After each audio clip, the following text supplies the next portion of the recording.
तत्रापश्यत्स्थान् पार्थ पृथनत पिता महान् आश्चर्यान् मातुलान् पुत्रान् पौत्रान् सखींस्तथा शवशूरान् सुद्रवश्य सेनयोरुभयोरपि। जब भगवान ने अर्जुन से कहा कि इस रणभूमि में इकट्ठे हुए कुरुवंशियों को देख, तुम अर्जुन की दृष्टि दोनों सेनाओं में स्थित अपने कुटुंबियों पर गई। उन्होंने देखा कि उन सेनाओं में युद्ध के लिए अपने अपने स्थान पर भूरिश्रवा आदि पिता के भाई खड़े हैं, जो मेरे लिए पिता के समान हैं। भीष्म सोमदत्त आदि पितामह खड़े हैं। द्रोण कृप आदि आचार्य विद्या पढ़ाने वाले और कुलगुरु खड़े हैं। पुरुजित कुंतीभोज शल्य शकुनी आदि मामा खड़े हैं। भीम दुर्योधन आदि भाई खड़े हैं। अभिमन्यु घटोत्कच लक्ष्मण दुर्योधन का पुत्र आदि मेरे भाई और मेरे भाइयों के पुत्र खड़े हैं। लक्ष्मण आदि के पुत्र खड़े हैं, जो कि मेरे पौत्र हैं। दुर्योधन के अश्वत्थामा आदि मित्र खड़े हैं और ऐसे ही अपने पक्ष के मित्र भी खड़े हैं। द्रुपद शैबश आदि शैब्य आदि ससुर खड़े हैं। बिना किसी हेतु के अपने अपने पक्ष का हित चाहने वाले सात्यकी कृतवर्मा आदि सुहत भी खड़े हैं। तान्न सर्वानोवदिस्थान समीक्षेय। पूर्व लोक के अनुसार अर्जुन जिनको देख चुके हैं, उनके अतिरिक्त अर्जुन ने बाहिक आदि प्रपितामह धृष्टद्युम्न शिखंडी सूरत आदि साले जयद्रथ आदि बहनोई तथा अन्य कई संबंधियों को दोनों सेनाओं में स्थित देखा। स कौन्तेय कृपा पर्याविष्टः। इन पदों में स कौन्तेय कहने का तात्पर्य है कि माता कुंती ने जिनको युद्ध करने के लिए संदेश भेजा था और जिन्होंने शूरवीरता में आकर मेरे साथ दो हाथ करने वाले कौन है। ऐसे मुख्य योद्धाओं को देखने के लिए भगवान श्री कृष्ण को दोनों सेनाओं के बीच में रथ खड़ा करने की आज्ञा दी थी। वे ही कुंती नंदन अर्जुन अत्यंत कार्यता से युक्त हो जाते हैं। दोनों ही सेनाओं में जन्म के और विद्या के संबंधी देखने से अर्जुन के मन में यह विचार आया कि युद्ध में चाहे इस पक्ष के लोग मरे चाहे उस पक्ष के लोग मरे, नुकसान हमारा ही होगा, कुल तो हमारा ही नष्ट होगा, संबंधी तो हमारे ही मारे जाएंगे। ऐसा विचार आने से अर्जुन की युद्ध की इच्छा तो मिट गई और भीतर में कायरता आ गई। इस कायरता को भगवान आगे कशमलमः तथा हृदय दौर्बल्यमः कहा गया और अर्जुन ने कार्बयन दोषोपहत स्वभाव कहकर इसको स्वीकार भी किया है। अर्जुन कायरता से आविष्ट हुए हैं, कृपाविष्ट। इससे सिद्ध होता है कि यह कायरता पहले नहीं थी, प्रत्युत अभी आई है, अतः यह आगंतुक दोष है।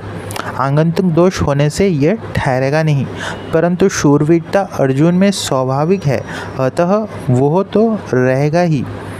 अत्यंत कायरता क्या है? बिना किसी कारण निंदा, तिरस्कार, अपमान करने वाले, दुख देने वाले, बैर भाव रखने वाले, नाश करने वाले, चेष्टा करने वाले दुर्योधन, दुशासन, शकुनी आदि को अपने सामने युद्ध करने के लिए खड़े देखकर भी उनको मारने के विचार ना होना, उनका नाश करने का उद्योग ना करना, ये अत्यंत कायरता रूप दोष है।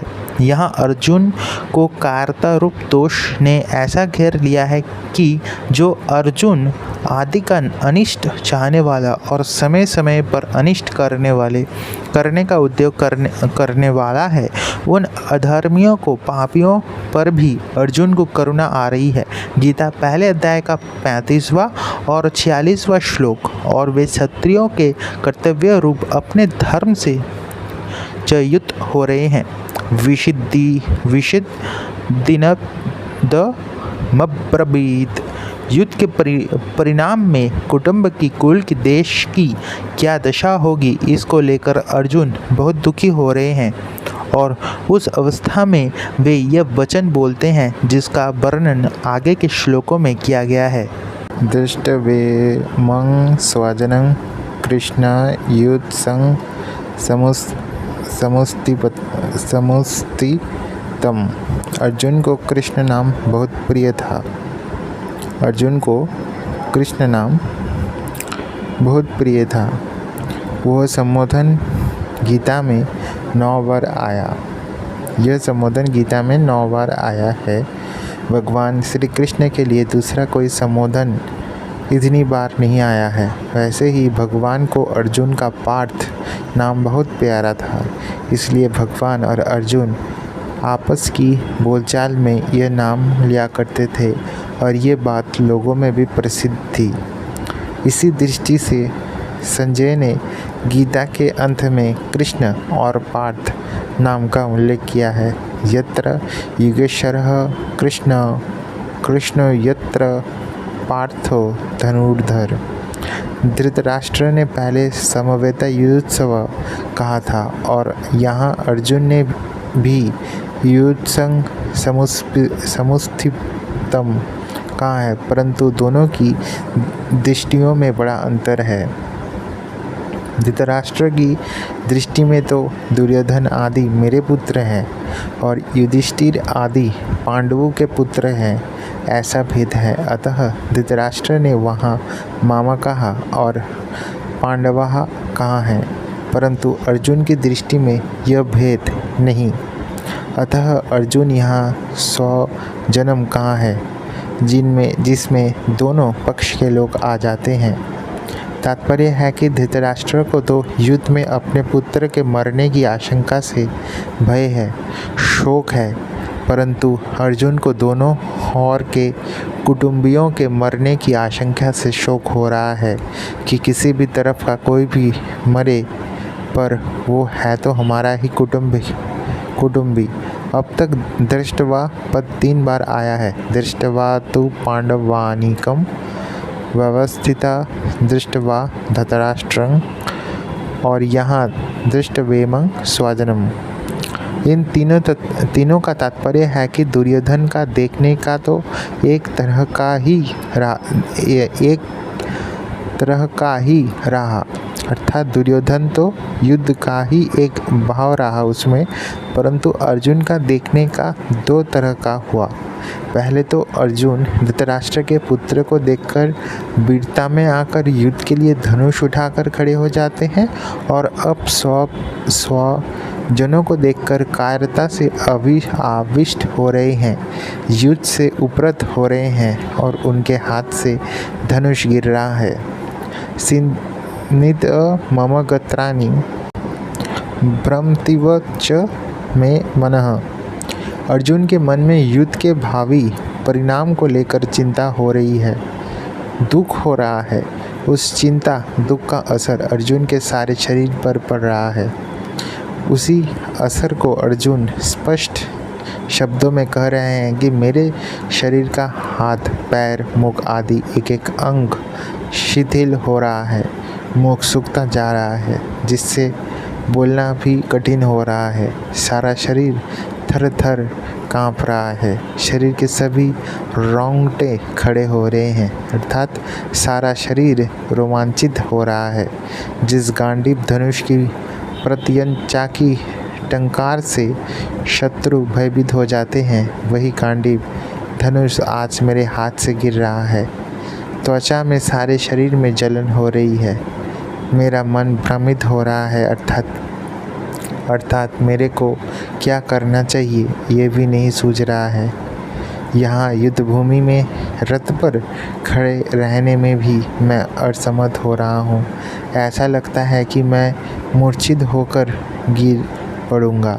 ऐसे अनर्थकारक युद्ध में खड़ा रहना भी एक पाप मालूम दे रहा है। निमित्तानि च पश्यामि विपरीतानि केशव, हे केशव, मैं शकुनों को भी विपरीत ही देख रहा हूँ। तात्पर्य है कि किसी भी कार्य के आरंभ में मन में जितना अधिक उत्साह हर्ष होता है, वो उत्साह उस कार्य को उतना ही सिद्ध करने वाला होता है। परंतु अगर कार्य के आरंभ में ही उत्साह भंग हो जाता है, मन में संकल्प विकल्प ठीक नहीं होते, तो उस कार्य का परिणाम अच्छा नहीं होता। इसी भाव से अर्जुन कह रहे हैं कि अभी मेरे शरीर में अवयवों का शिथिल होना, कंप होना, मुख का सूखना आदि जो लक्षण हो रहे हैं, ये व्यक्तिगत शकुन भी ठीक नहीं हो रहे हैं। इसके सिवाय आकाश से उल्कापात होना, असमय में ग्रहण लगना, भूकंप होना, पशु पक्षियों का भयंकर बोलना, चंद्रमा के काले चिन्ह का मिट सा जाना, बादलों से रक्त की वर्षा होना आदि जो पहले शकुन हुए हैं, वे भी ठीक नहीं हुए हैं। इस तरह अभी के और पहले के इन दोनों शकुनों की ओर देखता हूँ तो मेरे को ये दोनों ही शकुन विपरीत अर्थात भावी अनिष्ट के सूचक दिखते हैं। न च क्षेत्र श्रेयोनुपश्यामि अथवा सौजन महावे, युद्ध में अपने कुटुंब को मारने से हमें कोई लाभ होगा, ऐसी बात भी नहीं है। इस युद्ध के परिणाम में हमारे लिए लोक और परलोक दोनों ही हितकारक नहीं दिखते, कारण कि जो अपने कुल का नाश करता है वह अत्यंत पापी होता है। अतः कुल का नाश करने से हमें पाप ही लगेगा, जिससे नरक की प्राप्ति होगी। इस श्लोक में निमित्तानि पश्यामि और श्रेय अनुपश्यामि, इन दोनों वाक्य से अर्जुन ये कहना चाहते हैं कि मैं शकुनों को देखूं अथवा स्वयं विचार करूं, दोनों ही रीति से युद्ध का आरंभ और उसका परिणाम हमारे लिए और संसार मात्र के लिए हितकारक नहीं दिखता।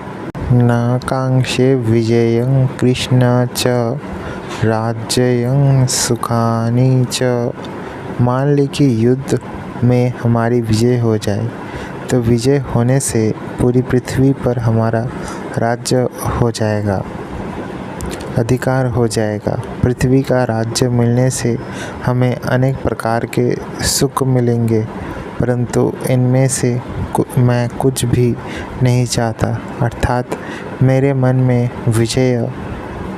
में विजय, राज एवं सुखों की कामना नहीं है। किंग न राज्य न गोविंद, किंग वो भोगे जीवितेन वा। जब हमारे मन में किसी प्रकार की विजय, राज्य और सुख की कामना ही नहीं है, तो फिर कितनी ही बड़ा राज्य क्यों ना मिल जाए, पर उससे हमें क्या लाभ। कितने ही सुंदर सुंदर भोग मिल जाए, पर उनमें हमें क्या लाभ। अथवा कुटुंबियों को मारकर हम राज्य के सुख भोगते हुए कितने ही वर्ष जीते रहें, पर उससे भी हमें क्या लाभ। तात्पर्य है कि विजय, राज्य और भोग तभी सुख दे सकते हैं जब भीतर में इनकी कामना हो, प्रियता हो, महत्व हो, परंतु हमारे भीतर तो इतनी कामना ही नहीं है, इनकी कामना ही नहीं है। अतः ये हमें क्या सुख दे सकते हैं। इन कुटुंबियों को मारकर हमारी जीने की भी इच्छा नहीं है, क्योंकि जब हमारे कुटुंबी मर जाएंगे तब ये राज्य और भोग किसके काम आएगा। राज्य, भोग आदि तो कुटुंबों के लिए ही होते हैं, पर जब ये ही मर जाएंगे तब इनको कौन भोगेगा। भोग की बात तो दूर रही, उल्टे हमें और अधिक चिंता और शोक होंगे। येषामर्थे कांक्षितं न राज्यं भोगाः सुखानि च। हम राज्य सुख भोग आदि जो कुछ चाहते हैं उनको अपने व्यक्तिगत सुख के लिए नहीं चाहते, प्रत्युत इन कुटुंबियों, प्रेमियों, मित्र आदि के लिए ही चाहते हैं।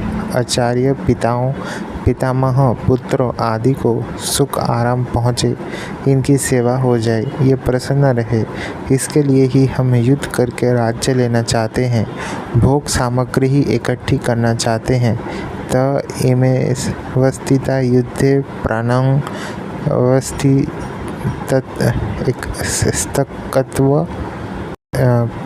प्राणस्तत्व धनानि च। पर वे ही ये सब के सब अपने प्राणों की और धन की आशाओं को छोड़कर युद्ध करने के लिए हमारे सामने इस रणभूमि में खड़े हैं। इन्होंने ऐसा विचार कर लिया है कि हमें ना प्राणों का मोह है और ना धन की तृष्णा है। हम मर बेशक जाएं पर युद्ध से नहीं हटेंगे। अगर ये सब मर ही जाएंगे तो फिर हमें राज्य किसके लिए चाहिए, सुख किसके लिए चाहिए, धन किसके लिए चाहिए, अर्थात इन सब की इच्छा हम किसके लिए करें। प्राणस्तत्वा धनानि च का तात्पर्य है कि वे प्राणों की और धन की आशा का त्याग करके खड़े हैं, अर्थात हम जीवित रहेंगे और हमें धन मिलेगा, इस इच्छा को छोड़कर वे खड़े हैं। अगर उनमें प्राणों की और धन की इच्छा होती तो वे मरने के लिए युद्ध में क्यों खड़े होते। अतः यहाँ प्राण और ध्यान का त्याग करने का तात्पर्य उनकी आशा का त्याग करने में ही है। आचार्य पितरः पुत्रा तथैव च पितामह मातुलः श्वशुरा पौत्राः समन्धनिस्तथा एतान् हन्तुमिच्छामि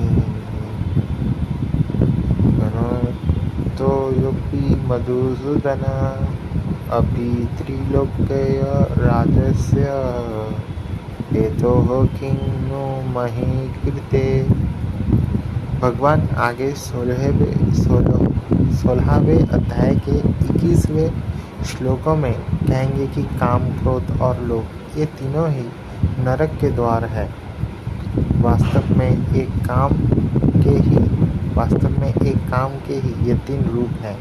ये तीनों सांसारिक वस्तुओं, व्यक्तियों आदि को महत्व देने से पैदा होते हैं। काम अर्थात कामना की दो तरह की क्रियाएं होती हैं, इष्ट की प्राप्ति और अनिष्ट की निवृत्ति। इनमें से इष्ट की प्राप्ति भी दो तरह की होती है, संग्रह करना और सुख भोगना। संग्रह की इच्छा का नाम लोभ है और सुख भोग की इच्छा का नाम काम है।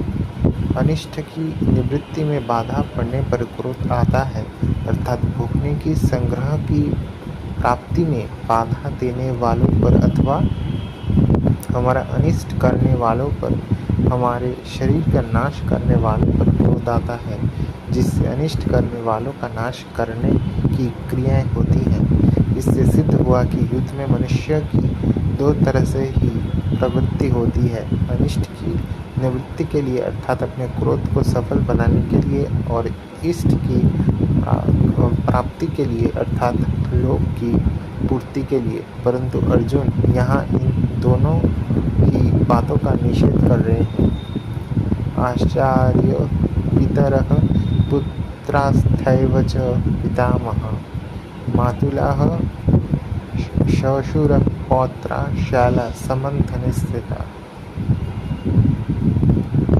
एतान् हन्तुमिच्छामि घनोऽपि मधुसूदन अपि त्रैलोक्य राज्यस्य हेतोः किं नो मही कृते। अगर हमारे ये कुटुंबी जन अपनी अनिष्ट निवृत्ति के लिए क्रोध में आकर मेरे पर प्रहार करके मेरा वध भी करना चाहे तो भी मैं अपनी अनिष्ट निवृत्ति के लिए क्रोध में आकर इनको मारना नहीं चाहता। अगर ये अपनी इष्ट प्राप्ति के लिए राज्य के लोभ में आकर मेरे को मारना चाहे तो भी मैं अपनी इष्ट प्राप्ति के लिए लोक में आकर इनको मारना नहीं चाहता।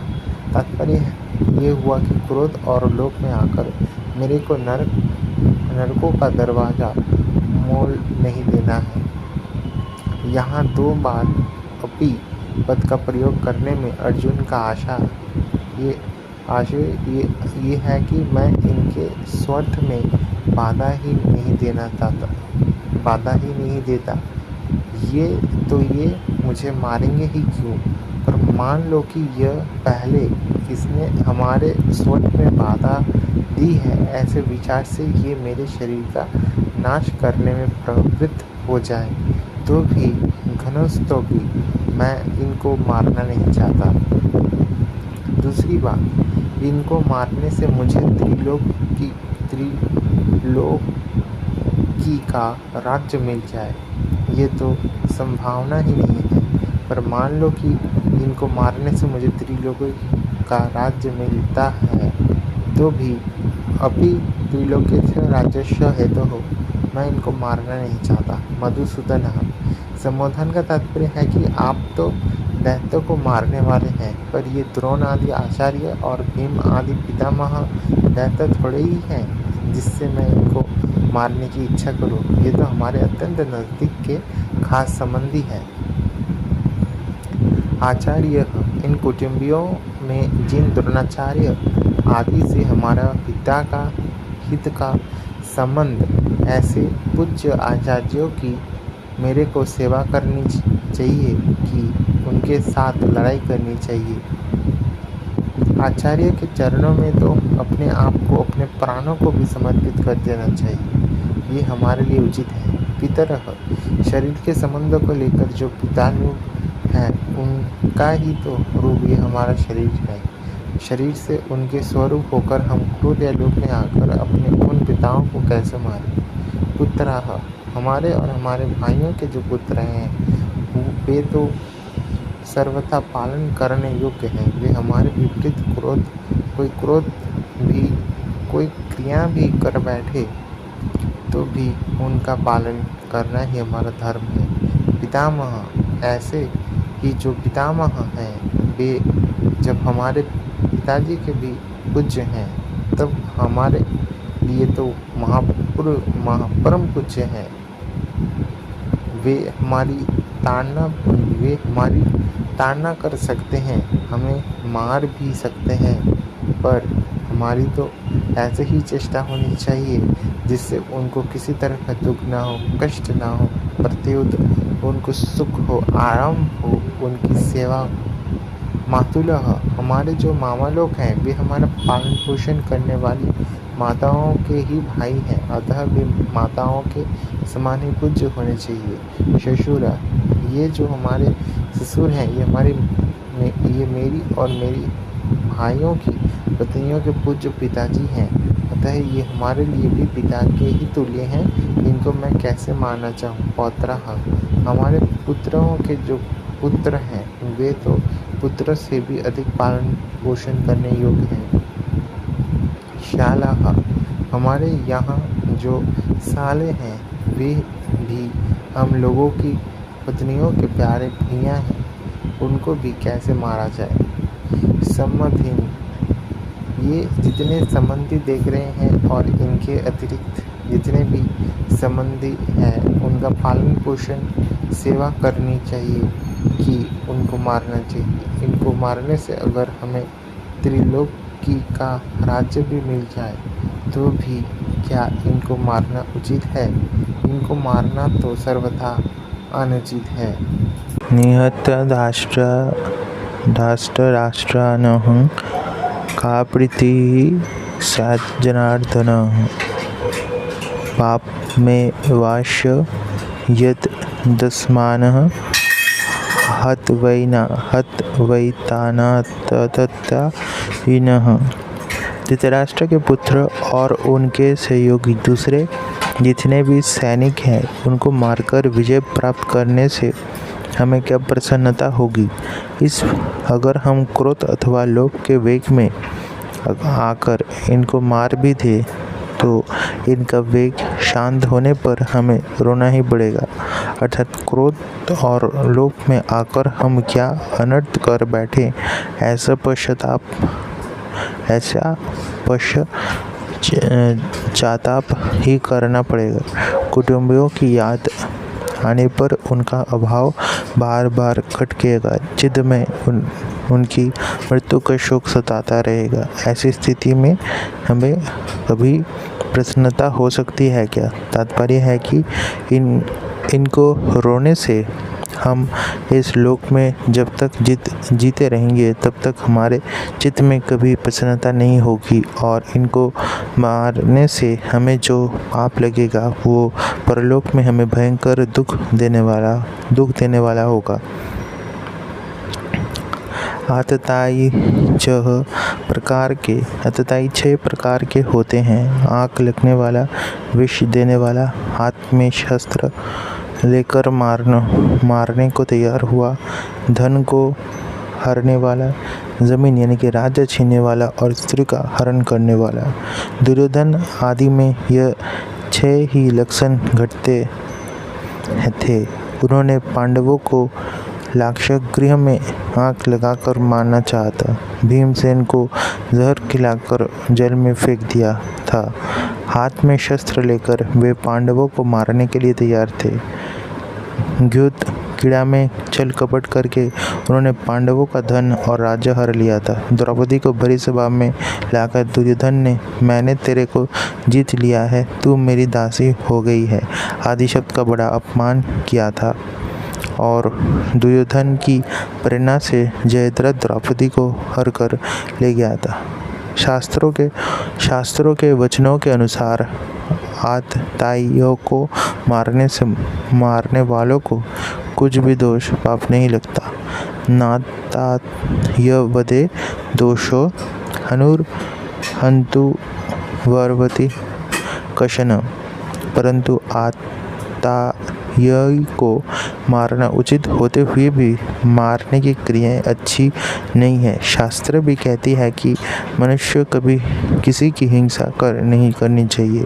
न हिंसा सर्वा भूतानि, हिंसा न करना परम धर्म है, अहिंसा परमो धर्म। अतः क्रोध लोभ के वशीभूत होकर कुटुंबियों की हिंसा का कार्य हम क्यों करें? आतताई होने से ये दुर्योधन आदि मारने के लायक हैं, परंतु अपने कुटुंब की होने से इनको मारने से हमें पाप ही लगेगा, क्योंकि शास्त्रों में कहा गया है कि जो अपने कुल का नाश करता है वो अत्यंत पापी होता है। स एव पापिष्ठतमो यह कुर्यात् कुलनाशनम। अतः जो आतताई अपने खास कुटुंब है उन्हें कैसे मारा जाए? उनसे अपना संबंध विच्छेद कर लेना, उनसे अलग हो जाना तो ठीक है, पर उन्हें मारना ठीक नहीं है। जैसा अपना बेटा ही आतताई हो जाए तो उससे अपना संबंध हटाया जा सकता है, उससे अपना संबंध हटाया जा सकता है, पर उसे मारा थोड़े ही जा सकता है। तान स्नाहर वयं हन्तु धातराष्ट्रं सौबान्धवान्। अभी तक पहले अध्याय के 28वें श्लोक से लेकर यहाँ तक मैंने कुटुंबियों को न मारने में जितनी युक्तियाँ दलीलें दी हैं, जितने विचार प्रकट किए हैं, उनके रहते हुए हम ऐसे अनर्थकारी कार्य कैसे प्रवृत्त हो सकते हैं? अपने बांधव इन धृतराष्ट्र संबंधियों को मारने का कार्य हमारे लिए सर्वथा ही अयोग्य है, अनुचित है। हम जैसे अच्छे पुरुष ऐसा अनुचित कार्य कर ही कैसे सकते हैं? स्वजनः हि कथं हत्वा सुखिनः श्याम माधवः। हे माधव, इन कुटुंबियों के मरने की आशंका से ही बड़ा दुख हो रहा है, संताप हो रहा है, तो फिर क्रोध तथा लोभ के वशीभूत होकर हम उनको मार दें तो इतना दुख होगा। उनको मारकर हम कैसे सुखी होंगे? यहाँ ये हमारे घनिष्ठ संबंधी है, ममता जनित मोह के कारण अपने त्रियोजित कर्तव्यों की तरफ अर्जुन की दृष्टि ही नहीं जा रही है। कारण कि जहाँ मोह होता है वहाँ मनुष्य का विवेक दब जाता है। विवेक दबने से मोह की प्रबलता हो जाती है। मोह के प्रबल होने से अपने कर्तव्यों का स्पष्ट भान नहीं होता। यद्यपयेते न पश्यन्ति लोभोपहत चेतसः कुलक्षय कृतं दोषं मित्रद्रोहे च पातकम्। इतना मिल गया, इतना और मिल जाए, फिर ऐसा मिलता ही रहे।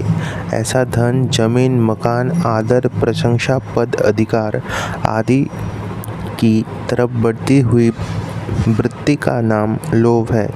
इस लोभ वृत्ति के कारण इन दुर्योधन आदि की विवेक शक्ति लुप्त हो गई है, जिससे वे यह विचार नहीं कर पा रहे हैं कि जिस राज्य के लिए हम इतना बड़ा पाप करने जा रहे हैं, कुटुंबियों का नाश करने जा रहे हैं, वो राज्य हमारे साथ कितने दिन रहेगा और हम उसके साथ कितने दिन रहेंगे। हमारे रहते हुए यह राज्य चला जाएगा तो हमारी क्या दशा होगी, और राज्य के रहते हुए हमारे शरीर चले जाएंगे तो क्या दशा होगी। क्योंकि मनुष्य संयोग का जितना सुख लेता है, उसके वियोग का उतना दुख उसे भोगना ही पड़ता है। संयोग में इतना सुख नहीं होता जितना वियोग में दुख होता है। तात्पर्य है कि अंतःकरण में लोभ छा जाने के कारण इनको राज्य ही राज्य दिख रहा है। कुल का नाश करने से कितना भयंकर पाप होगा वो इनको दिख ही नहीं रहा है। जहाँ लड़ाई होती है वहाँ समय, संपत्ति, शक्ति का नाश हो जाता है। तरह तरह की चिंताएं और आपत्तियाँ आ जाती हैं। जो मित्र में भी आपस में खटपट मच जाती है। मनोमालिन्य हो जाता है। कई तरह का मतभेद हो जाता है। मतभेद होने से बैर भाव हो जाता है। जैसे द्रुपद और द्रोण दोनों बचपन के मित्र थे, परंतु राज्य मिलने से द्रुपद ने एक दिन द्रोण का अपमान करके उस मित्र को ठुकरा दिया।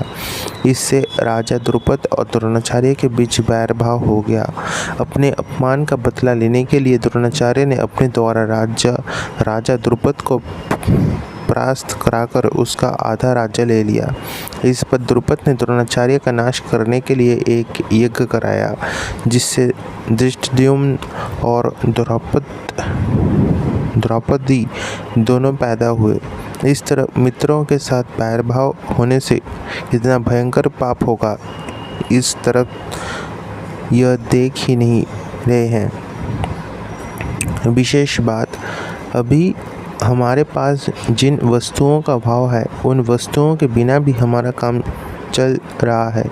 हम अच्छी तरह से जी रहे हैं, परंतु जब वे वस्तु हमें मिलने के बाद फिर बिछुड़ जाती है, तब उनके अभाव का बड़ा दुख होता है। तात्पर्य है कि पहले वस्तुओं का जो निरंतर अभाव था वो इतना दुखदायी नहीं था जितना वस्तुओं का संयोग होकर फिर उनसे वियोग होना दुखदायी है। ऐसा होने पर भी मनुष्य अपने पास जिन वस्तुओं का अभाव मानता है, उन वस्तुओं को वो लोभ के कारण पाने की चेष्टा करता है।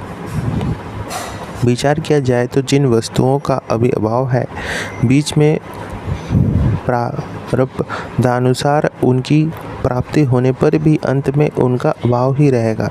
अतः हमारी तो वही अवस्था रही जो कि वस्तुओं के मिलने से पहले थी। बीच में लोभ के कारण उन वस्तुओं को पाने के लिए केवल परिश्रम ही परिश्रम पलने पड़ा, दुख ही दुख भोगना पड़ा। बीच में वस्तुओं के संयोग से जो थोड़ा सा सुख हुआ है, वो तो केवल लोभ के कारण ही हुआ है। अगर भीतर में लोभ रूपी दोष ना हो तो वस्तुओं के संयोग से सुख हो ही नहीं सकता।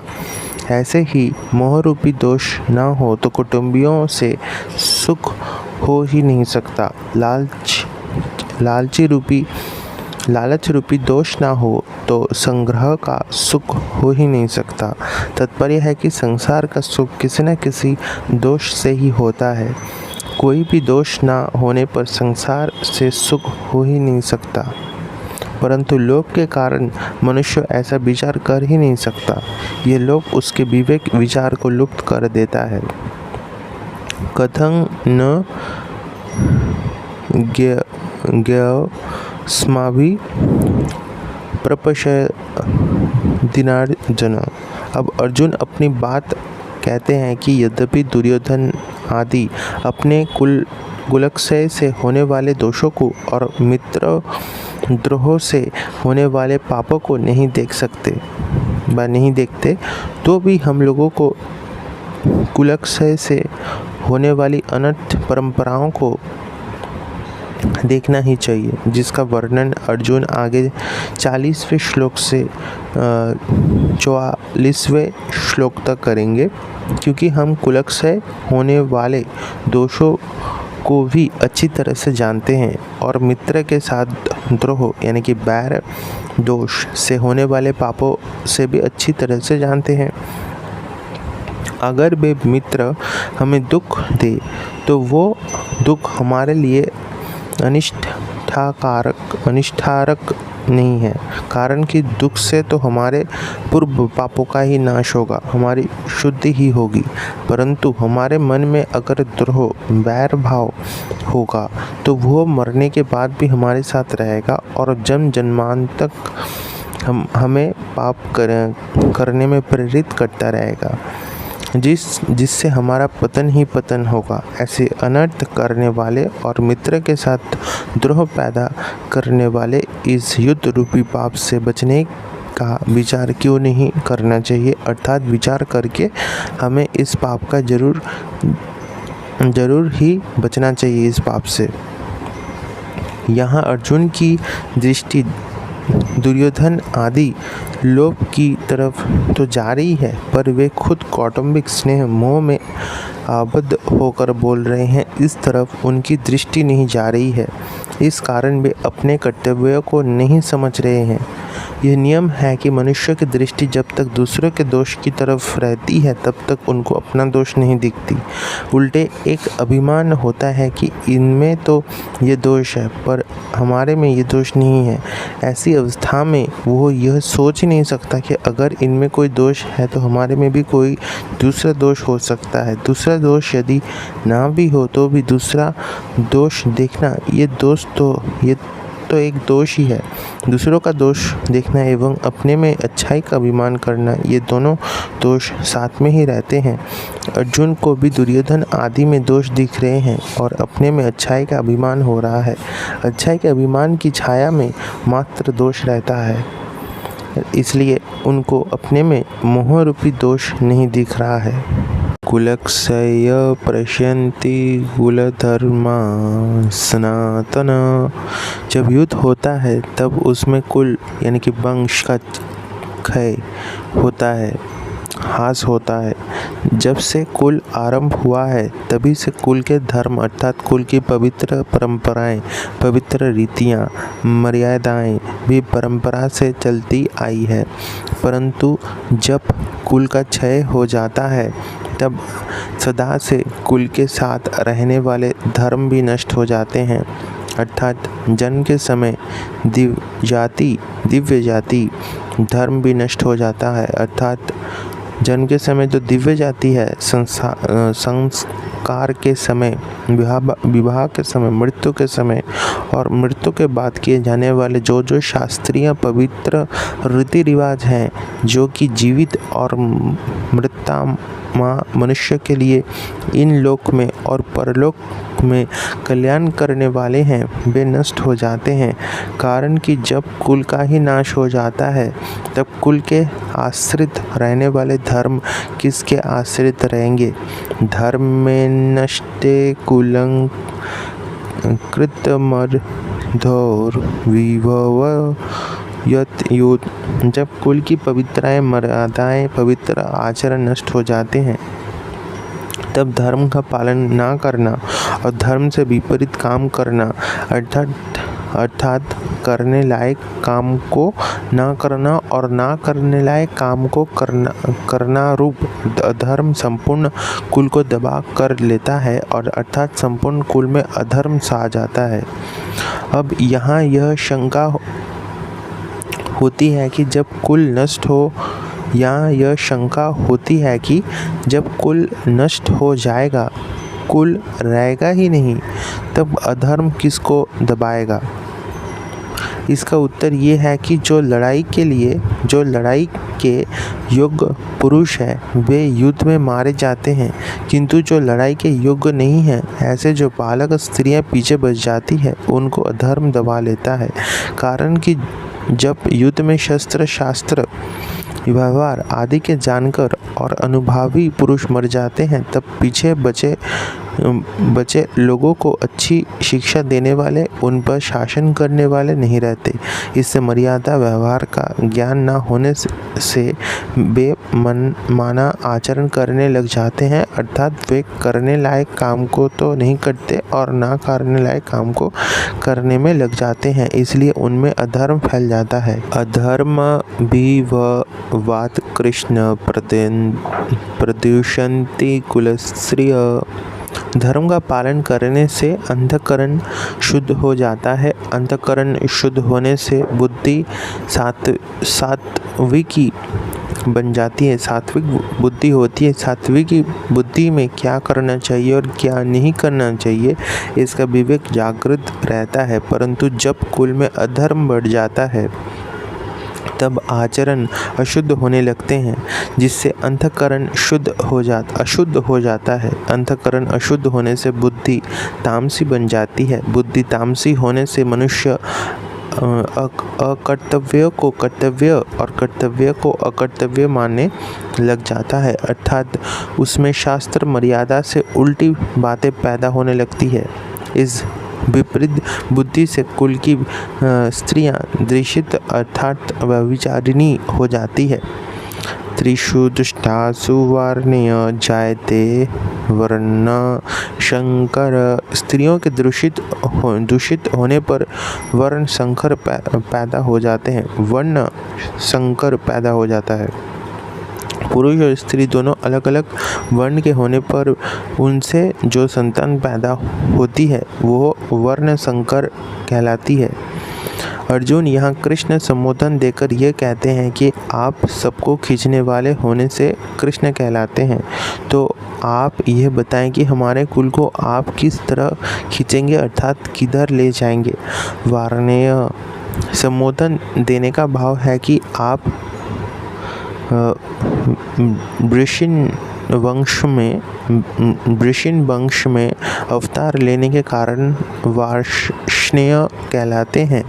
परंतु जब हमारे कुल यानी कि वंश का नाश हो जाएगा, तब हमारे वंश किस कुल के कहलाएंगे, अतः कुल का नाश करना उचित नहीं है। शंकरो नर कैव कुलंगनानं कुलक्षये च। वर्ण मिश्रण से पैदा हुए वर्ण संकर यानी कि संतान में धार्मिक बुद्धि नहीं होती, वो मर्यादाओं का पालन नहीं करता, क्योंकि वो खुद बिना मर्यादा से पैदा हुआ है। इसलिए इसके खुद के कुल धर्म न होने से वो उनका पालन नहीं करता। प्रत्युत कुल धर्म अर्थात कुल मर्यादा से विरुद्ध आचरण करता है। जिन्होंने युद्ध में अपने कुल का संहार कर दिया है, उनको कुलघाती कहते हैं। वर्ण संकार ऐसे कुलघातियों को नरकों में ले जाता है। केवल कुलघातियों को ही नहीं, प्रत्युत कुल परंपरा नष्ट होने से संपूर्ण कुलों को भी वह नरकों में ले जाता है।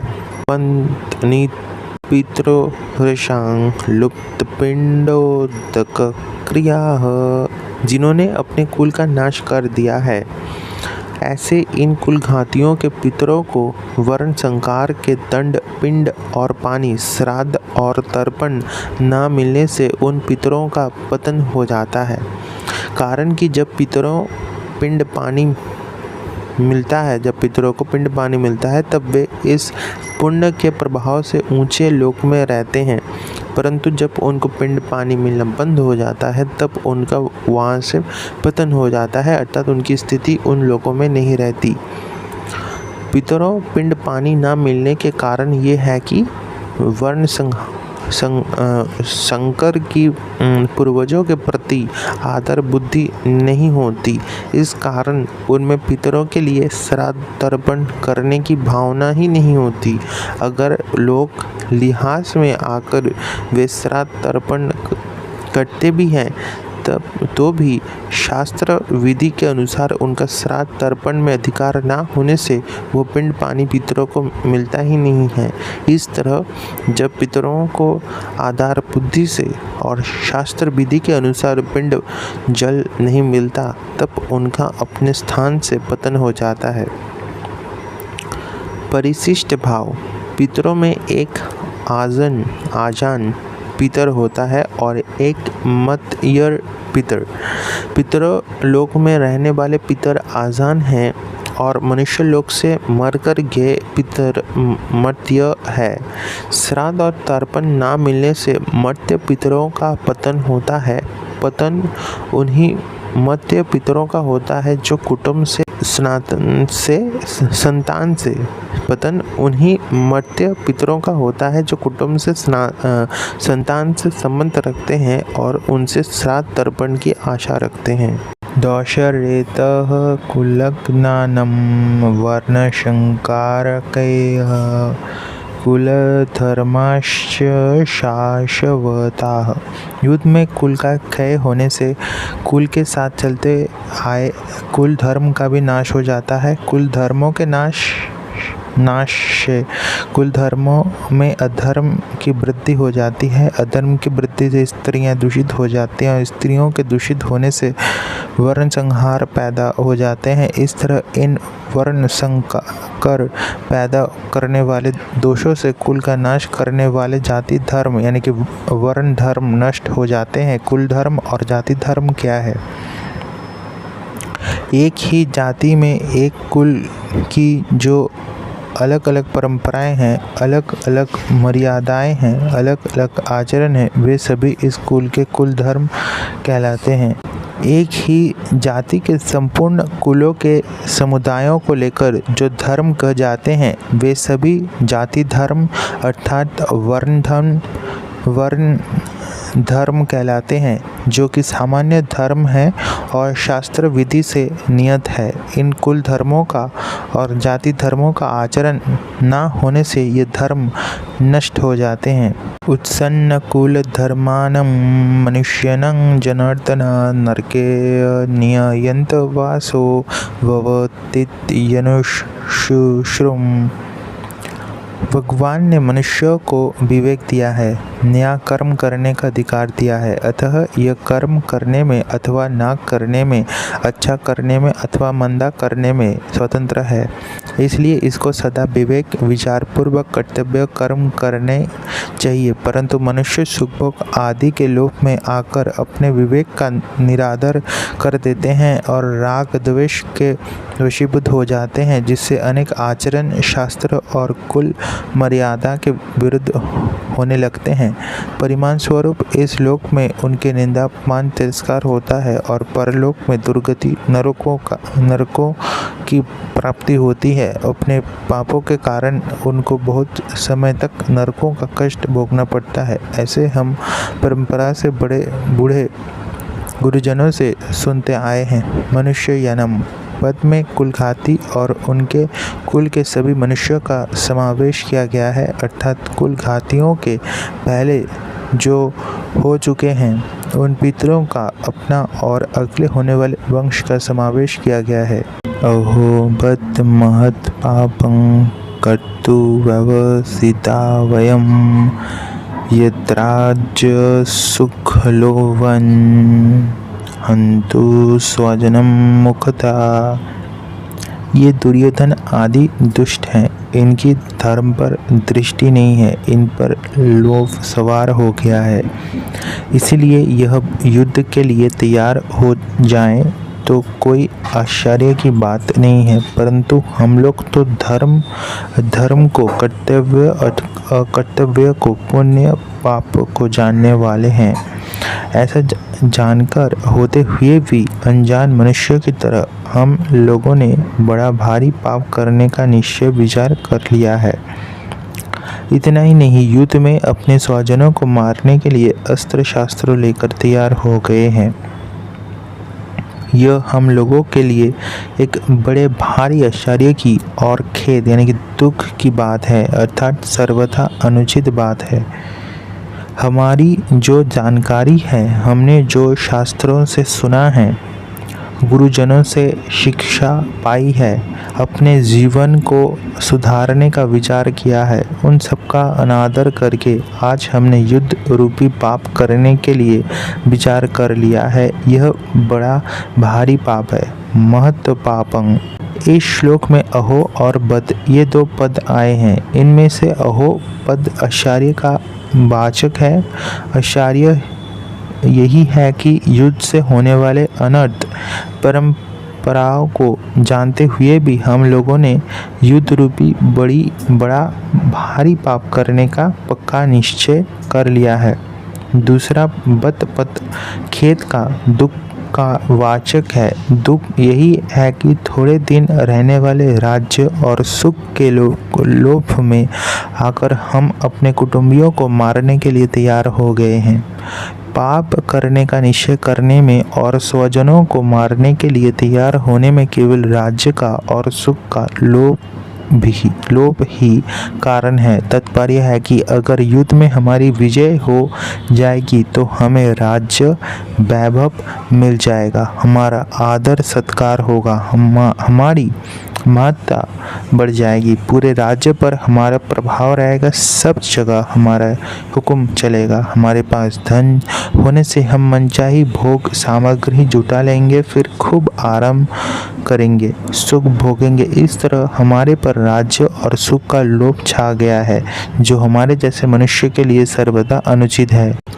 इस श्लोक में अर्जुन यह कहना चाहते हैं कि अपने सत विचारों का, अपनी जानकारी का आदर करने से ही शास्त्र, गुरुजन आदि की आज्ञा मानी जा सकती है, परंतु जो मनुष्य अपने सद विचारों का निरादर करते हैं, वे शास्त्रों की, गुरुजनों की और सिद्धांतों की अच्छी अच्छी बातों को सुनकर भी उन्हें धारण नहीं कर सकता। अपने सद्विचारों का बार बार निरादर तिरस्कार करने से सद्विचारे की सृष्टि बंद हो जाती है। फिर मनुष्य को दुराचार से रोकने वाला है ही कौन। ऐसे ही हम भी अपनी जानकारी का आदर नहीं करेंगे तो फिर हमें अनर्थ परंपरा से कौन रोक सकता है, अर्थात कोई नहीं रोक सकता। यहाँ अर्जुन की दृष्टि युद्ध रूपी क्रियाएं की तरफ है। वे युद्ध रूपी क्रियाओं को दोषी मानकर उससे हटना चाहते हैं, परंतु वास्तव में दोष क्या है, इस तरफ अर्जुन की दृष्टि नहीं है। युद्ध में कौटुंबिक मोह, स्वार्थ भाव, कामना ही दोष है। इस पर इधर दृष्टि न जाने के कारण अर्जुन यहाँ आचार्य है और खेद प्रकट कर रहे हैं, जो कि वास्तव में किसी भी विचारशील धर्मात्मा शूरवीर क्षत्रियों के लिए उचित नहीं है। अर्जुन ने पहले 38वें श्लोकों में दुर्योधन के युद्ध में प्रवृत्त होने में, कुलक्षय के दोष में और मित्रद्रोह के पाप में लोभ को कारण बताया है, और यहाँ भी अपने को राज्य और सुख के लोभ के कारण महान पाप करने को उद्धत बता रहे हैं। इससे सिद्ध होता है कि अर्जुन पाप के होने में लोभ को हेतु मानते हैं। फिर भी आगे तीसरे अध्याय के 36वें श्लोक में अर्जुन ने मनुष्य न चाहता हुआ भी पाप का आचरण क्यों कर बैठता है, ऐसा प्रश्न क्यों किया। इसका समाधान है कि यहाँ तो कौटुंबिक मोह के कारण अर्जुन युद्ध से निवृत्त होने को धर्म और युद्ध में प्रवृत्त होने को अधर्म मान रहे हैं, अर्थात उनकी शरीर आदि को लेकर केवल लौकिक दृष्टि है। इसलिए वे युद्ध में स्वजनों को मारने में लोभ को हेतु मान रहे हैं, परंतु आगे गीता का उपदेश सुनते सुनते उनमें अपने श्रेय कल्याण का ही इच्छा जागृत हो गई। गीता 3 अध्याय का 2 श्लोक। इसलिए वे कर्तव्य को छोड़कर न करने योग्य काम में प्रवृत्त होने में कौन कारण है, ऐसा पूछते हैं। अर्थात वहाँ 3 अध्याय के 36वें श्लोकों में अर्जुन कर्तव्य की दृष्टि से, साधक की दृष्टि से पूछते हैं। यदि माम प्रतिकारं शस्त्रं शस्त्रपाणयं धातराष्ट्रारणे हन्तु तन्मे चेमतरं भवते।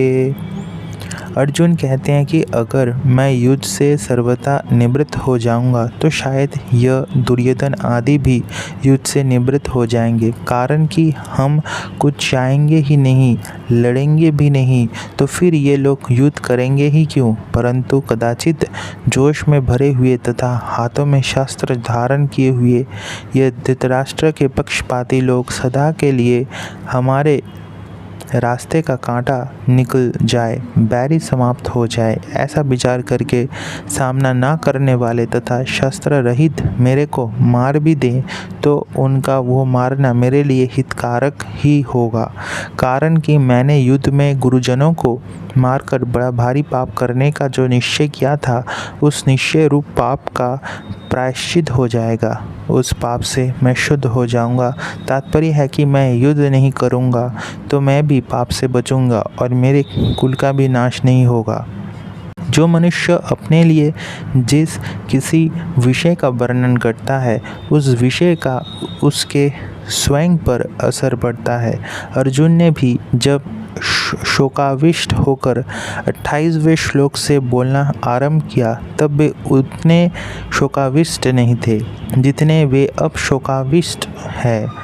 पहले अर्जुन युद्ध से उपरत नहीं हुए पर शोकाविष्ट होकर बोलते बोलते अंत में वे युद्ध से उपरत हो जाते हैं और बाण सहित धनुष का त्याग करके बैठ जाते हैं। भगवान ने यह सोचा कि अर्जुन के बोलने का वेग निकल जाए तो मैं बोलूं, अर्थात बोलने से अर्जुन का शोक बाहर आ जाए, भीतर में कोई शोक बाकी ना रहे, तभी मेरे वचनों का असर उस पर होगा। अतः भगवान बीच में कुछ नहीं बोले। विशेष बात, अब तक अर्जुन ने अपने को धर्मात्मा मानकर युद्ध से निवृत्त होने में जितनी दलीलें युक्तियाँ दी है, संसार में रचे बचे लोग अर्जुन की उन दलीलों को ही ठीक समझेंगे और आगे भगवान अर्जुन को जो बात समझाएंगे उनको ठीक नहीं समझेंगे। इसका कारण ये है कि जो मनुष्य जिस स्थितियाँ में रहता है, उस स्थिति की, उस श्रेणी की बातों को ही वे ठीक समझते हैं। उससे ऊंची श्रेणी की बात वे समझ ही नहीं सकते। अर्जुन के भीतर कौटुंबिक मोह है और उस मोह के आविष्ट होकर ही वे धर्म की, साधुता की बड़ी अच्छी अच्छी बातें कर रहे हैं। अतः जिन लोगों के भीतर कौटुंबिक मोह है, उन लोगों को ही अर्जुन की बातें ठीक लगेंगी। परंतु भगवान की दृष्टि जीवों के कल्याण की तरफ है कि उसका कल्याण कैसे हो। भगवान की उस ऊंची श्रेणी की दृष्टि को वे लौकिक दृष्टि वाले लोग समझ ही नहीं सकते। अतः वे भगवान की बातों को ठीक नहीं मानेंगे। प्रत्युत ऐसा मानेंगे कि अर्जुन के लिए युद्ध रूपी पाप से बचना बहुत ठीक था, पर भगवान ने उनको युद्ध में लगाकर ठीक नहीं किया। वास्तव में भगवान ने अर्जुन से युद्ध नहीं कराया है, प्रत्युत उनको अपने कर्तव्य का ज्ञान कराया है। युद्ध तो अर्जुन को कर्तव्य रूप से स्वतः प्राप्त हुआ था। अतः युद्ध का विचार तो अर्जुन का खुद का ही था। वे स्वयं ही युद्ध में प्रवृत्त हुए थे, तभी वे भगवान को निमंत्रण देकर लाए थे। परंतु उस विचार को अपनी बुद्धि से अनिष्ट प्रतिष्ठा कारक समझकर वे युद्ध से विमुख हो रहे थे, अर्थात अपने कर्तव्य के पालन से हट रहे थे। इस पर भगवान ने कहा कि जो तू युद्ध नहीं करना चाहता ये तेरा मोह है, अतः समय पर जो कर्तव्य स्वतः प्राप्त हुआ है उसका त्याग करना उचित नहीं है। कोई बद्री नारायण जा रहा था, परंतु रास्ते में उसे दिशा भ्रम हो गया, अर्थात उसने दक्षिण को उत्तर और उत्तर को दक्षिण समझ लिया। अतः वो बद्री नारायण की तरफ ना चलकर उल्टा चलने लग गया। सामने से उसको एक आदमी मिल गया। उस आदमी ने पूछा कि भाई कहाँ जा रहे हो? वो बोला बद्री नारायण। वो आदमी बोला कि भाई बद्री नारायण इधर नहीं है, उधर है, आप तो उल्टे जा रहे हैं। अतः वो आदमी उसको बद्री नारायण भेजने वाला नहीं है, किंतु उसको दिशा का ज्ञान कराकर ठीक रास्ता बताने वाला है। वैसे ही भगवान ने अर्जुन को अपने कर्तव्य का ज्ञान कराया है, युद्ध नहीं कराया है। स्वजनों को देखने से अर्जुन के मन में यह बात आई थी कि मैं युद्ध नहीं करूँगा, न युद्ध सहे। पर भगवान का उपदेश सुनने पर अर्जुन ने ऐसा नहीं किया कि मैं युद्ध नहीं करूँगा, किंतु ऐसा कहा कि मैं आपकी आज्ञा पालन करूँगा। करिष्य वचनं तवो, अर्थात अपने कर्तव्य का पालन करूँगा। अर्जुन के इन वचनों से यही सिद्ध होता है कि भगवान ने अर्जुन को अपने कर्तव्य का ज्ञान कराया है। वास्तव में युद्ध होना अवश्य भावी था, क्योंकि सबकी आयु समाप्त हो चुकी थी। इसको कोई भी टाल नहीं सकता था। स्वयं भगवान ने विश्वरूप दर्शन के समय अर्जुन से कहा है कि मैं बड़ा हुआ काल हूँ और सबका संहार करने के लिए यहाँ आया हूँ, अतः तेरे युद्ध किए बिना भी यह विपक्ष में खड़े युद्ध लोग बचेंगे नहीं। 11वें अध्याय का 32वां श्लोक। इसलिए यह नरसंहार अवश्य मभावी होनहार ही था। यह नरसंहार अर्जुन युद्ध ना करते तो भी होता। अगर अर्जुन युद्ध नहीं करते तो जिन्होंने माँ की आज्ञा से द्रौपदी के साथ अपने सहित 5 भाइयों का विवाह करना स्वीकार कर लिया था, वे युधिष्ठिर तो माँ की युद्ध करने की आज्ञा से युद्ध अवश्य करते ही। भीमसेन भी युद्ध से कभी पीछे नहीं हटते, क्योंकि उन्होंने कौरवों को मारने की प्रतिज्ञा कर रखी थी। द्रौपदी ने तो यहाँ तक कह दिया था कि अगर मेरे पति यानी कि पांडव कौरवों से युद्ध नहीं करेंगे तो मेरे पिता द्रुपद, भाई धृष्टद्युम्न और मेरे 5 पुत्र तथा अभिमन्यु कौरवों से युद्ध करेंगे। इस तरह ऐसे कई कारण थे जिससे युद्ध को टालना एकदम असंभव था। होनहार को रोकना मनुष्य के हाथ की बात नहीं है, परंतु अपने कर्तव्य का पालन करके मनुष्य अपना उद्धार कर सकता है और कर्तव्य युद्ध होकर अपना पतन कर सकता है। तात्पर्य है कि मनुष्य अपना इष्ट अनिष्ट करने में स्वतंत्र है। इसलिए भगवान ने अर्जुन के कर्तव्य का ज्ञान कराकर मनुष्य मात्र को उपदेश दिया है कि उसे शास्त्र के आज्ञा के अनुसार अपने कर्तव्यों के पालन में तत्पर रहना चाहिए, उससे कभी युद्ध नहीं होना चाहिए। एवं मुक्तवार्जुन शंखै रथोपस्थ उपाविशत् विसृज्य शरं सशरं चापं शोकसंविघ्न मानस। युद्ध करना संपूर्ण अर्थों का मूल है। युद्ध करने से यहाँ कुटुंबियों का नाश होगा, परलोक में नरकों की प्राप्ति होगी आदि बातों को युक्ति और प्रमाण से कहकर शोक से अत्यंत व्याकुल मन वाले अर्जुन ने युद्ध ना करने का पक्का निर्णय कर लिया। जिस रणभूमि में वे हाथ में धनुष लेकर उत्साह के साथ आए थे। उसी रणभूमि में उन्होंने अपने बाएं हाथ से गांडीव धनुष को और दाएं हाथ से बाण को नीचे रख दिया और स्वयं रथ के मध्य भाग में अर्थात दोनों सेनाओं को देखने के लिए जहाँ पर खड़े थे वहीं पर शोक मुद्रा में बैठ गए। अर्जुन की ऐसी शोकाकुल अवस्था होने में मुख्य कारण है भगवान का भीष्म और द्रोण के सामने रथ खड़ा करके अर्जुन से कुरुवंशियों को देखने के लिए कहना और उनको देखकर अर्जुन के भीतर छिपे हुए मोह का जागृत होना। मोह के जागृत होने पर अर्जुन कहते हैं कि युद्ध में हमारे कुटुंबी मारे जाएंगे। कुटुंबियों का मरना ही बड़े नुकसान की बात है। दुर्योधन आदि तो लोभ के कारण इस नुकसान की तरफ नहीं देख रहे हैं, परंतु युद्ध से कितनी अनर्थ परंपरा चल पड़ेगी इस तरफ ध्यान देकर हम लोगों को ऐसे पाप से निवृत्त हो ही जाना चाहिए।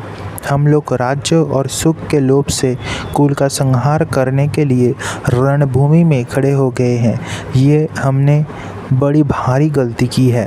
अतः युद्ध ना करते हुए शस्त्र रहित मेरे को यदि सामने खड़े हुए युद्ध लोग मार भी दें तो उससे मेरा हित ही होगा। इस तरह अंतःकरण में मोह छा जाने के कारण अर्जुन युद्ध से उपरत होने में एवं अपने मर जाने में भी हित देखते हैं और अंत में उसी मोह के कारण बाण सहित धनुष का त्याग करके विषाद मग्न होकर बैठ जाते हैं। ये मोह की ही महिमा है कि जो अर्जुन धनुष उठाकर युद्ध के लिए तैयार हो रहे थे वही अर्जुन धनुष को नीचे रखकर शोक से अत्यंत व्याकुल हो रहे हैं। ओम तत्सदिति श्रीमद्भगवद्गीता सुपनिषत्सु ब्रह्म विद्यां योगशास्त्रे श्रीकृष्ण अर्जुन संवादे अर्जुन विषाद योगो नाम प्रथम अध्याय। इस प्रकार ओम तत् सत इन भगवानों के उच्चारण पूर्वक ब्रह्म विद्या और योग शास्त्र में श्रीमद् भागवत गीतोपनिषद रूप श्री कृष्ण अर्जुन संवाद में अर्जुन विषाद योग नामक पहला अध्याय पूर्ण हुआ। प्रत्येक अध्याय की समाप्ति पर महर्षि वेदव्यास जी ने जो उपयुक्त का लिखी है इसमें श्रीमद् भागवत गीता का विशेष महत्व और प्रभाव भी प्रकट किया गया है। ओम तत् सत ये तीनों सच्चिदानंद परमात्मा के पवित्र नाम हैं। यह मात्र जीवों का कल्याण करने वाले हैं। इनका उच्चारण परमात्मा के सम्मुख कराता है और शास्त्र विहित कर्तव्य कर्मों के अंग वैगुण को मिटाता है। अतः गीता के अध्याय का पाठ करने में श्लोक पद और अक्षरों के उच्चारणों में जो भूलें हुई है उनका परिमार्जन करने के लिए और संसार से समन्त विच्छेद पूर्वक भगवत संबंधी याद आने के लिए प्रत्येक अध्याय के अंत में ओम तत्सतः का उच्चारण किया गया है। महर्षि वेदव्यास जी के द्वारा अध्याय के अंत में ओम के उच्चारण तात्पर्य है कि मेरी रचना का अंग वैगुण मिट जाए। तत के उच्चारण का तात्पर्य है कि मेरी रचना भगवत प्रीत्यार्थ हो जाए और सतह के उच्चारण का तात्पर्य है कि मेरी रचना सतह अर्थात अविनाशी फल देने वाली हो जाए। इति बस मेरी यही प्रयोजन है।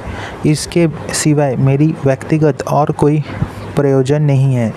जो श्रीमद् अर्थात सर्व शोभा संपन्न है और जिनमें संपूर्ण ऐश्वर्य धर्म यश श्री ज्ञान और वैराग्य ये 6 भग नित्य विद्यमान रहते हैं, उन भगवान के मुख से निकली हुई होने के कारण इसको श्रीमद् भगवत कहा गया है।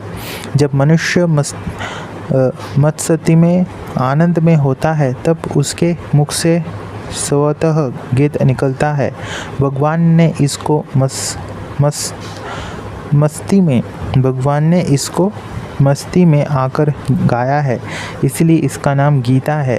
यद्यपि संस्कृत व्याकरण के नियमानुसार इसका नाम गीतम होना चाहिए था, तथापि उपनिषद स्वरूप होने से स्त्रीलिंग शब्द गीता का प्रयोग किया गया है। इसमें संपूर्ण उपनिषदों का सारतत्व संग्रहित है और यह स्वयं भी भगवद्वाणी होने से उपनिषद स्वरूप है, इसलिए इसे उपनिषद कहा गया है।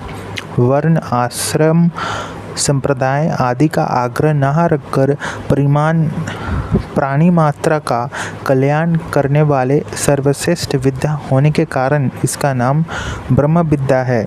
इस ब्रह्म विद्या स्वरूप गीता में कर्मयोग, ज्ञान योग, ध्यान योग, भक्ति योग आदि योग साधनों की शिक्षा दी गई है, जिससे साधक को परमात्मा के साथ अपने नित्य संबंध का अनुभव हो जाए, इसलिए इसे योग शास्त्र कहा गया है। ये साक्षात पुरुषोत्तम भगवान श्री कृष्ण और भक्त प्रवर अर्जुन का संवाद है। अर्जुन ने निसंकोच भाव से बातें पूछी है और भगवान ने उदारतापूर्वक उनका उत्तर दिया है। इन दोनों के ही भाव इसमें हैं, अतः इन दोनों के नाम से इस गीता शास्त्र की विशेष महिमा होने के कारण इसे श्री कृष्ण अर्जुन संवाद नाम से कहा गया है। इस पहले अध्याय में अर्जुन के विषाद का वर्णन है। ये विषाद भी भगवान अथवा संतों का संग मिल जाने पर संसार से वैराग्य उत्पन्न करके कल्याण करने वाले हो जाता है। यद्यपि दुर्योधन आदि को भी विषाद हुआ है, तथापि उनमें भगवान से विमुखता होने के कारण उनका विषाद योग नहीं हुआ। केवल अर्जुन का विषाद ही भगवान की सम्मुखता होने के कारण योग अर्थात भगवान के नित्य संबंध का अनुभव कराने वाला हो गया। इसलिए इस अध्याय का नाम अर्जुन विषाद योग रखा गया है। प्रत्येक अध्याय के अंत में पुष्पा देने का तात्पर्य है कि अगर साधक एक अध्याय का भी ठीक तरह से मनन विचार करे तो उस एक ही अध्याय से उसका कल्याण हो जाएगा। अगर साधक एक अध्याय का भी ठीक तरह से मनन विचार करे तो उस एक ही अध्याय से उसका कल्याण हो जाएगा। परिशिष्ट भाव गीता की पुष्पिका में ब्रह्म विद्यायाम योग शास्त्रे और श्री कृष्ण अर्जुन संवादे ये तीन पद तो एक वचन में आए हैं। बस श्रीमद् भगवद गीतासु और उपनिषत्सु ये दो पद बहुवचन में आए हैं। इसका तात्पर्य है कि भगवान भगवत वाणी संपूर्ण उपनिषदों में श्रीमद् भगवत गीता भी एक उपनिषद है, जिसमें ब्रह्म विद्या यानी कि ज्ञान योग, योग शास्त्र यानी कि कर्म योग और श्री कृष्ण अर्जुन संवाद यानी कि भक्ति योग तीनों आए हैं। गीता में श्री कृष्ण अर्जुन संवाद का आरंभ और अंत भक्ति में ही हुआ है। आरंभ में अर्जुन किंग कर्तव्य विमूढ़ होकर भगवान के शरण होते हैं।